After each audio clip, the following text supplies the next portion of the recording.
这次咱收到一台蓝色的打包机，状况蛮特别的。我们直接来看看是什么状况。 Let's go！ 这是原本反映的故障情况，我们拉近看更清楚，就是在结合时候会跳。现在状况是电池插下去之后，这是实际收到的状况。这边就卡住了，这边就没有回归，所以你就完全都不能动，它都会叫。就是电池重新插入还是一样，这个释放了，这个释放没有归位。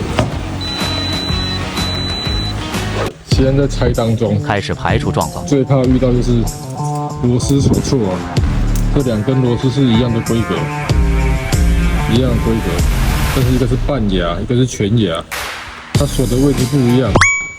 这个锁不好，这个排线伤到了，这个排线，比如说马达这一颗，这个排线伤到了，很明显。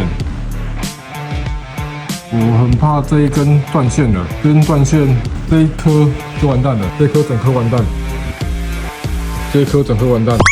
现在马达拆下来了，分离了，跟主座分离了，主体分离了。现在这一根释放杆还是没有办法到最低定位，是没有办法到最低。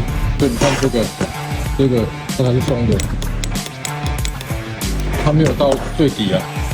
它没有办法到最底这个开关，它触碰不到。你一插电池，它就会侦测，它这个没有感应到，没有侦测到，所以你按1号跟2号，它都会叫阿浪，叫警告，就是这个原因。你这个没有到底啊，这个没有到底啊，所以它就没有办法触碰到这一台真正的困难点。核心技术就要调整这个高度，它这个是新设计啊，以前上一代这边的设计很容易卡住卡死啊，所以它现在改这个设计。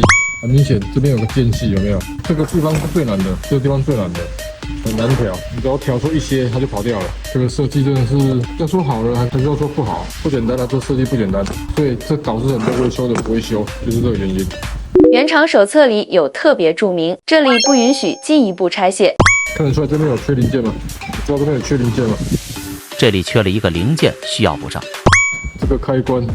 跑线也跑错了，这边设计就是要有让你跑线的，这个倒不影响，只是说在拆装的时候很容易去拉扯到，它就是要跑线让你去固定的，这个你没有去固定到这边啊，就代表你这边一定有拆啊，有拆过，没有按照原本的装回去啊，这个很常见，这个真的很常见，拆了就不知道怎么装回去了，真的。这个面板的排线，这个 pin 有伤到了，有没有看到？有看到吗？这个也伤到了。插不好啊！看看完成修复后的样子，功能皆恢复正常状态。再试一次，全自动模式下，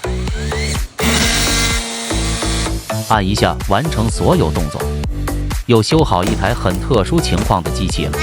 记得点赞订阅，我们下次见。